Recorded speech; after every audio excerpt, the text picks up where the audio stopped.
I'm Cheri with my girlfriend's quilt shop, and today we're going to look at your serger and how you serge the corners, inside and outside corners on your serger. To begin with, let's take a closer look at the feet. This is the normal foot that comes on your serger, and you can see that it's kind of long. When we pull up this foot right here, this is a curved foot. So it's a much shorter foot, and that allows you to be a little bit more successful as you try and do those inside and outside curves. Let's attach that to our machine and look at how we are going to tackle those curves. Let's put our curved foot on our machine. We're just going to slide it under and drop it down. Okay.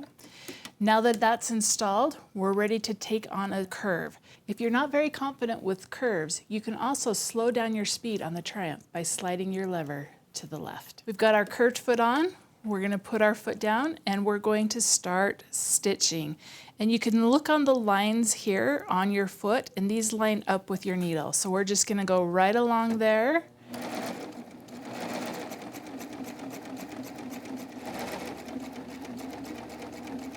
That was our outside curve. When we get to our inside curve, something you want to do is to straighten out your project. And to do that, you just take it and bring it over.